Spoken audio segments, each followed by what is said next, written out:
Pokemon. We all know them, and love them or hate them, they've grown to become a huge part of our popular culture.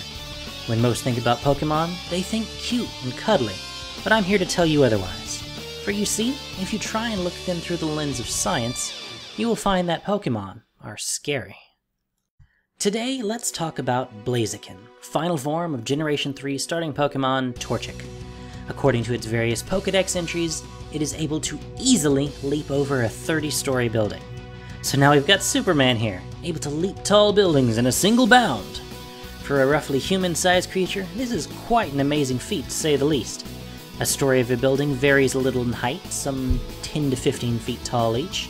So what we're saying is a Blaziken can jump at least 300 feet up in the air. He's no human-sized flea, but jumping at least 50 times his own height is pretty bonkers. So I wonder, how much force is Blaziken able to muster that allow it to jump like this? How strong are those legs?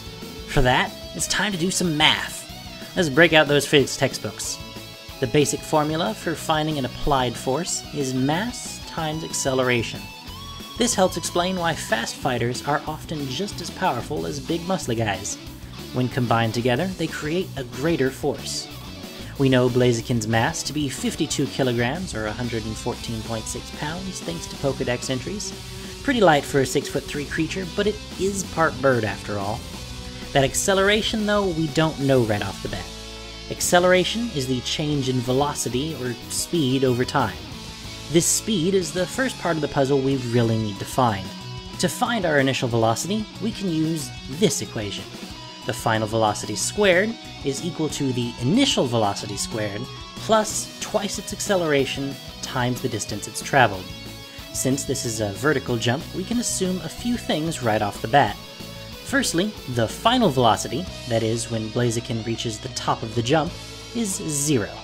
It slows down to 0 because our acceleration in this case is gravity, pulling the Birdman back down to Earth. On Earth, the acceleration of gravity is roughly 9.8 meters per second squared. And here it's negative as it's pulling away from our Blaziken's velocity. Finally, we input the distance traveled.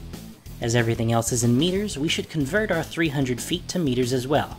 That's 91.44 meters, so let's round up to 100 meters, or 328 feet, for a nicer, cleaner number. Plug in all these numbers, and we find our velocity at 44.27 meters per second. That means as it jumps, Blaziken is traveling at over 99 miles an hour. Now we can find our acceleration for the force formula. A normal jump takes about 0.3 seconds to get off the ground, so let's use that. Velocity over time will get us 147.56 meters per second squared. Plug in our two numbers finally, and we can see that Blaziken jumps with a force of 7,673.12 newtons. That's nearly a full ton of force, and easily twice what's necessary to shatter bones, all in a jump that Blaziken can perform with practiced ease. It could certainly apply even more force with a solid standing punch or kick. This is not a creature I'd ever want to get into a fight with. With this, I conclude that Blaziken is a scary, scary creature, and I'm glad that it's not alive. Thanks for watching, everyone. Please let me know what you think in the comments below, be it positive or negative.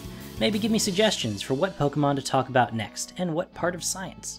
Hit the like button if you enjoyed this, and subscribe for future content.